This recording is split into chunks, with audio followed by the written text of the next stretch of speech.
రైతులకు రేవంత్ సర్కార్ ఇవాళ మరో గుడ్ న్యూస్ చెప్పబోతోంది. రుణమాఫీ రెండో విడత జూలై 30న విడుదల చేసింది. జిల్లాల వారీగా రుణమాఫీ పొందిన వారి వివరాలు చూస్తే నల్గొండ జిల్లాలో 51,515 రైతుల ఖాతాల్లో 514 కోట్లు జమ చేసింది సర్కార్. నాగర్ కర్నూలు జిల్లాలో 32,406 రైతుల ఖాతాల్లో, తెలంగాణలో రైతులకు రేవంత్ సర్కార్ ఇవాళ మరో గుడ్ న్యూస్ చెప్పబోతోంది. రుణమాఫీ రెండో విడత జూలై 30న విడుదల చేసింది. ఇక రెండవ విడత రుణమాఫీలో భాగంగా 1,00,000 లోపు ఉన్న వారికి రుణమాఫీ చేసింది. మంగళవారం సీఎం రేవంత్ రెడ్డి రుణమాఫీని విడుదల చేశారు. జిల్లాల వారీగా రుణమాఫీ పొందిన వివరాలు చూస్తే నల్గొండ జిల్లాలో 51,515 రైతుల ఖాతాల్లో 514 కోట్లు జమ చేసింది. నాగర్ కర్నూలు జిల్లాలో 32,406 రైతుల ఖాతాల్లో 312 కోట్లు, సంగారెడ్డి జిల్లాలో 27,249 రైతులకు 286 కోట్లు విడుదల చేసింది.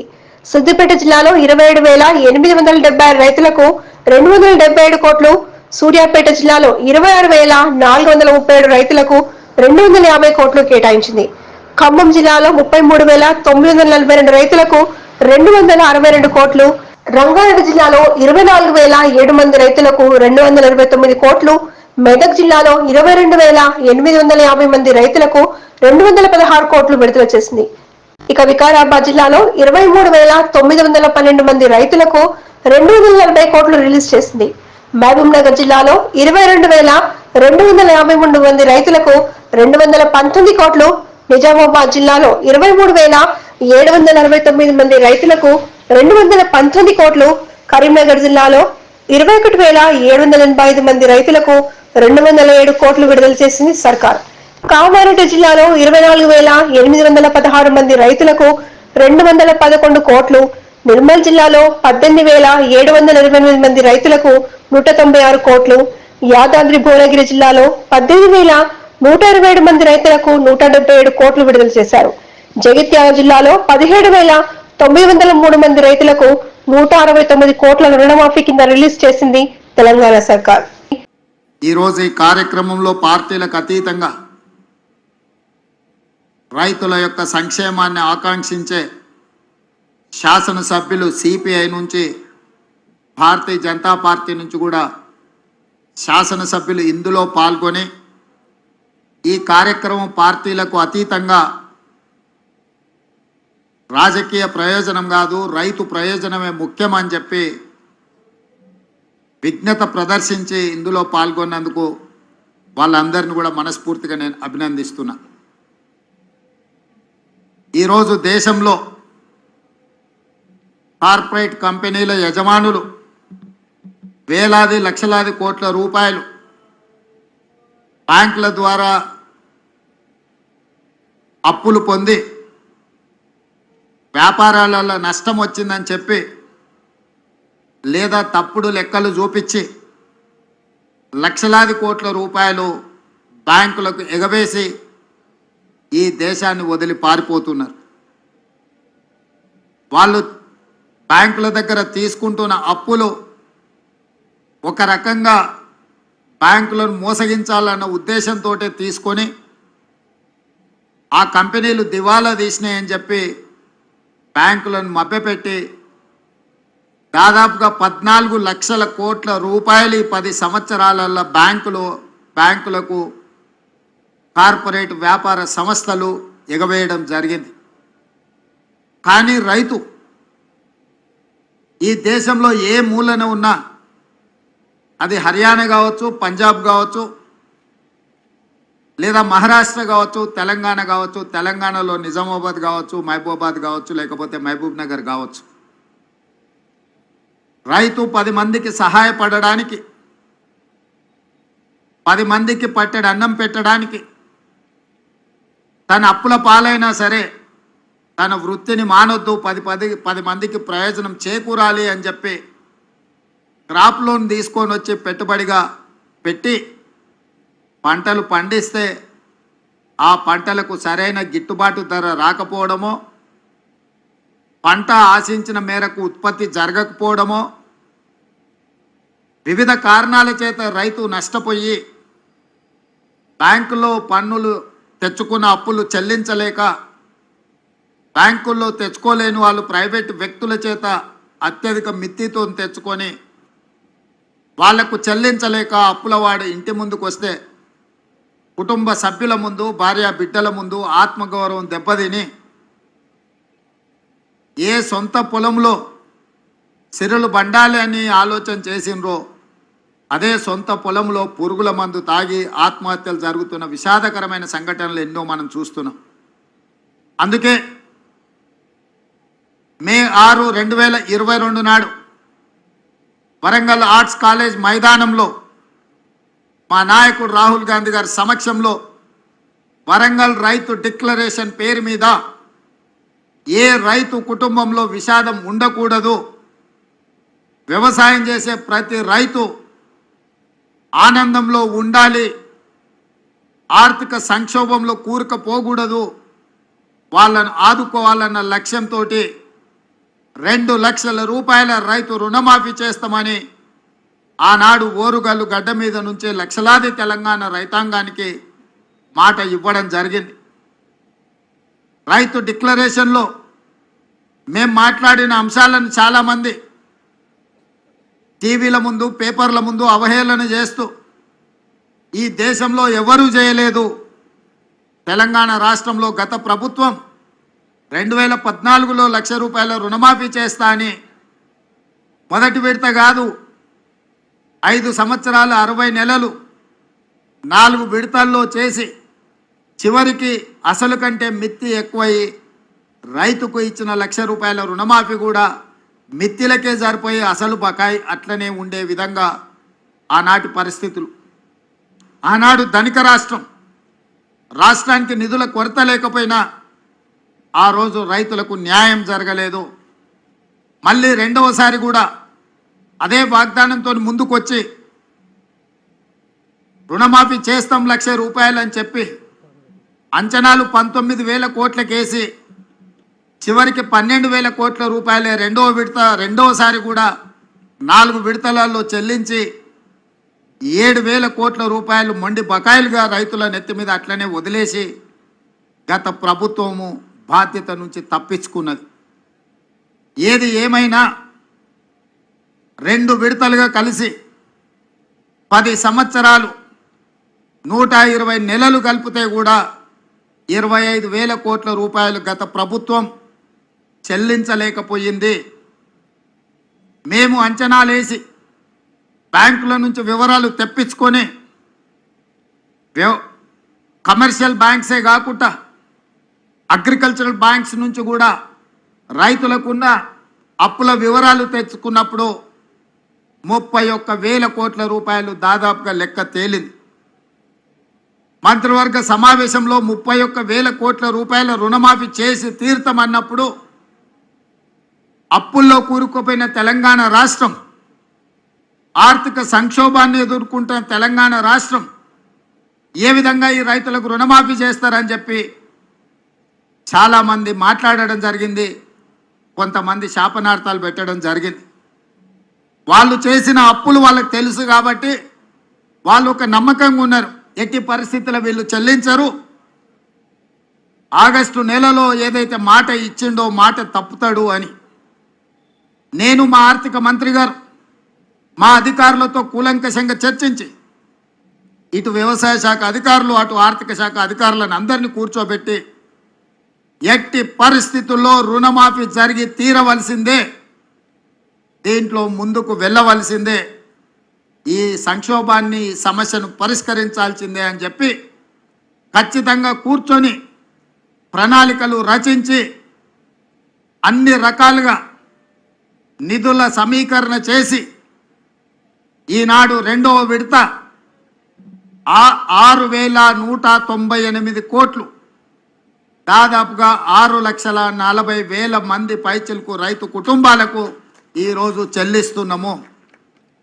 మొదటి విడతలో 6,098 కోట్లు దాదాపుగా 11.5 లక్షల రైతు కుటుంబాలకు లాభం జరిగితే ఈరోజు దాదాపుగా 6,198 కోట్లు 6.5 లక్షల రైతు కుటుంబాలకు మేలు జరుగుతుంది 2వ విడతల అని చెప్పి నేను గర్వంగా ఈ వేదిక మీద నుంచి తెలంగాణ రైతాంగానికి విజ్ఞప్తి చేస్తున్నా.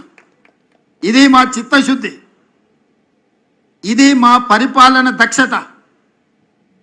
కాంగ్రెస్ పార్టీ గురించి ఒక మాటలో చెప్పాలి అని అంటే, పండిత్ జవహర్లాల్ నెహ్రూ గారి నుంచి మొదలు పెడితే లాల్ బహదూర్ శాస్త్రి వరకు దేశ భద్రత, ఆహార భద్రతకు అత్యంత ప్రాధాన్యత ఇచ్చినాం. అందుకే ఆనాడు జై జవాన్ జై కిసాన్ అనే నినాదంతో కాంగ్రెస్ పార్టీ ప్రజల దగ్గరికి వెళ్ళింది. జవహర్లాల్ నెహ్రూ గారు హరిత విప్లవాన్ని తీసుకొస్తే లాల్ బహదూర్ శాస్త్రి గారు ఆహార భద్రతకు సంబంధించిన నిర్ణయాలు తీసుకున్నారు. ఆనాడు బాక్రానంగల్ డ్యాం నుంచి మొదలు పెడితే ఈనాడు నల్గొండ జిల్లాలో ఉన్న నాగార్జున సాగర్ వరకు ఆనాడు పండిత్ జవహర్లాల్ నెహ్రూ గారు ప్రధానమంత్రిగా తొలినాళ్లలోనే వ్యవసాయ రైతుల యొక్క కష్టాలను గుర్తించి బీడులుగా మారి ఎడారులుగా ఉన్న ఈ దేశాన్ని పచ్చని పైర్లతో తీర్చిదిద్దాలి అని చెప్పి సాగునీటి ప్రాజెక్టులను నిర్మించి రైతులను ఆదుకోవడం జరిగింది.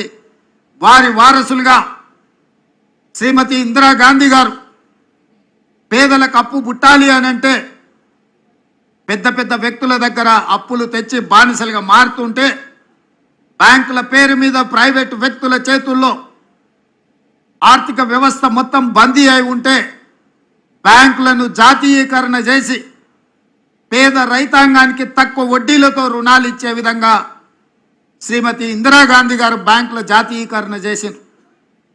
ఆ తర్వాత అధికారంలోకి వచ్చిన కాంగ్రెస్ పార్టీ శ్రీమతి సోనియా గాంధీ గారు, శ్రీ మన్మోహన్ సింగ్ గారు ఆహార భద్రత చట్టాన్ని తీసుకొచ్చి ప్రతి పేదవాడి ఆకలి తీర్చాలి, రైతులకు ఉన్న అప్పులను తీర్చాలి అన్న ఆలోచనతోని 72,000 కోట్ల రూపాయలు ఏక మొత్తంలో ఈ దేశంలో రైతు రుణమాఫీ చేయడం ద్వారా రైతాంగం పట్ల కాంగ్రెస్ పార్టీకి ఉన్న చిత్తశుద్ధిని వారు నిరూపించుకున్నారు.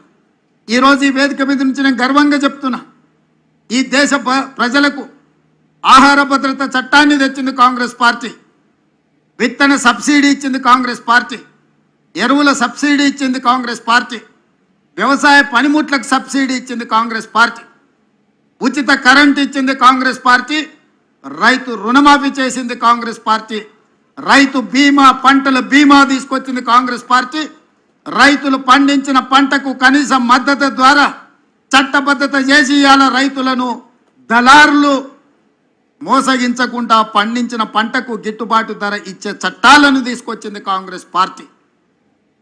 వారి వారసులుగా ఈరోజు రాహుల్ గాంధీ గారు మేము సెప్టెంబర్ 17, 2023 నాడు తుక్కుగూడ రంగారెడ్డి జిల్లాలో రాజీవ్ గాంధీ ప్రాంగణంలో శ్రీమతి సోనియా గాంధీ గారు 6 గ్యారెంటీలను ఇస్తే ఆ 6 గ్యారెంటీలను అమలు చేయడానికి నా సహచర మంత్రివర్గ సభ్యులందరూ కూడా సంపూర్ణంగా నాకు సహకారాన్ని అందించి అండగా నిలబడ్డారు. కాబట్టి ఈరోజు మళ్ళీ 6,198 కోట్ల రూపాయలు రెండో విడత రైతు రుణమాఫీ ఈ వేదిక మీద నిలబడి నేను చేయగలుగుతున్నాను. ఇది మా చిత్తశుద్ధి. మా చిత్తశుద్ధిని ఎవరు శంకించలేరు, మా ప్రణాళికల్ని ఎవరు ప్రశ్నించలేరు. అందుకే ఈరోజు ఇంత మంచి కార్యక్రమాన్ని ఆలస్యం చేయొద్దు. 2 వారాలు కూడా పూర్తి కాలే. జూలై 18, 2024 నాడు మొదటి విడత 1,00,000 రూపాయల వరకు ఉన్న వాళ్ళకి అందరికీ మొదటి విడతలో వాళ్లకు అప్పులు చెల్లించి ఇప్పుడు 0 నుంచి 1,50,000 వరకు ఉన్న రైతులందరికీ ఇవాళ ఈ గంటలో మనం వాళ్ళ రుణాలను మాఫీ చేస్తున్నాం. నెల తిరగక ముందే 0 నుంచి 1,50,000 వరకు ఉన్న దాదాపుగా 18 లక్షల మంది రైతుల రుణాలను మాఫీ చేసి మా చిత్తశుద్ధిని నిరూపించుకున్నాం. ఇక 0 నుంచి 2 లక్షల వరకు ఉన్న రైతు రుణమాఫీని ఆగస్టు నెలలో చేసి ఆగస్టు నెల రైతులకు దేశానికి ఎట్లయితే స్వతంత్రం వచ్చిందో, పరాయి పీడనలో విముక్తి కలిగిందో, బ్యాంకుల నుంచి అప్పు రుణ విముక్తులను చేసి స్వేచ్ఛ జీవులను రైతులను చెయ్యాలనేదే మా ఆలోచన. జూలై నెల, ఆగస్టు నెల చరిత్రలో లిఖించదగిన నెలలు. నేను ఒక్క మాట స్పష్టంగా చెప్పదలుచుకున్నా. 77 సంవత్సరాల స్వతంత్ర భారతదేశంలో ఏ రాష్ట్రం కూడా 31,000 కోట్ల రూపాయల రుణమాఫీ చెయ్యలేదు. ఈ రోజు తెలంగాణ రాష్ట్రం మా ప్రభుత్వం చేసింది. ఇది దేశ చరిత్రలోనే రికార్డ్. ఈ రికార్డ్ రైతుల కోసమే చేసినాము, రైతులను ఆదుకోవాలన్న ఆలోచనతో చేసినాము. ఇవాళ మేము రుణమాఫీ చేసినామంటే ఎన్నికలు లేవు, మేము ఓట్లు అడగడం లేదు. ఎన్నికలు ఉన్నప్పుడు ఓట్లు అడిగినప్పుడు రాజకీయ పార్టీలు ఇట్లాంటి నిర్ణయాలు చేస్తాయి తప్ప రాజకీయ ప్రయోజనం లేకుండా రైతు ప్రయోజనం కోసం ఎప్పుడు జరగలే. కానీ మేము రైతు ప్రయోజనానికే ప్రాధాన్యత ఇవ్వాలన్న ఆలోచనతో ఏ ఓట్లు లేనప్పుడు, ఏ సీట్లకు ఎన్నికలు జరగనప్పుడు ఈరోజు ఈ కార్యక్రమాన్ని తీసుకోవడం ద్వారా రైతులకు అండగా నిలబడతామన్న విశ్వాసాన్ని మేము కల్పించదలుచుకున్నాం. బ్యాంకర్స్ కూడా ఒక మాట, కార్పొరేట్ కంపెనీలు అప్పులు చేస్తే మొండి బకాయిలుగా మారితే చెల్లిస్తాం, వన్ టైం సెటిల్మెంట్ చేయండి అని అప్పు 10 లక్షలు ఉంటే దాన్ని 3 లక్షలకే తగ్గించుకొని కుదించుకొని అప్పులు చెల్లిస్తుంటారు. కానీ ఇవాళ రైతుల ఆత్మగౌరవం దెబ్బ తినకూడదు అని చెప్పి మా బట్టి విక్రమార్క గారు మేము ఆలోచన చేసి మేము వన్ టైం సెటిల్మెంట్ అడగలే, ఫుల్ టైం సెటిల్మెంట్ చేసినాం. మీకున్న మొత్తం ఒక్క పైసా తగ్గకుండా మీ ఖాతాలు వేసినాం. ఇవాళ 7 లక్షల కోట్ల రూపాయలు రాష్ట్ర ప్రభుత్వం మీద అప్పుల భారం మోపిన పోయిన ప్రభుత్వం. వారు చేసిన అప్పులకి ఈడున్న పాత్రికేయ మిత్రులకు, నా సహచర శాసనసభ్యులకు తెలవాలి. 6 నెలల్లో మన ఆర్థిక మంత్రి బట్టి విక్రమార్క గారు పోయినాయన చేసిన అప్పులకు 43,000 కోట్ల రూపాయల మిత్తి కట్టిండయా. ఆయన చేసిపోయిన అప్పులకు తెలంగాణ రాష్ట్రాన్ని ఆయన తాకట్టు పెడితే ఆ తాకట్టును ఇడిపించడానికి ఈరోజు 6 నెలలలో బట్టి విక్రమార్క గారు పెన్షన్లు ఇచ్చిండు, ఫీజు రియంబర్స్మెంట్ చేసిండు, ఆర్టీసీ బస్సు ఆడబిడ్డలకు ఉచిత ప్రయాణం ఇచ్చిండు, రాజీవ్ ఆరోగ్యశ్రీ అమలు చేసిండు, 200 యూనిట్లు ఉచిత కరెంటు అందుబాటులోకి తీసుకొచ్చిండు, ఇందిరమ్మ ఇండ్లు కట్టడానికి అనుమతులు ఇచ్చిండు. ఇన్ని ఇచ్చి ప్రతి నెల 1వ తారీఖు నాడు ప్రభుత్వంలో పనిచేసే ఉద్యోగులకు 1వ తారీఖు నాడు ప్రతి నెల 5,000 కోట్ల రూపాయల జీత భత్యాలు చెల్లిస్తున్నాడు. ప్రభుత్వానికి పనిచేసి రిటైర్ అయిన ఉద్యోగస్తులకు పెన్షన్లు 1వ తారీఖు నాడు చెల్లిస్తున్నాడు.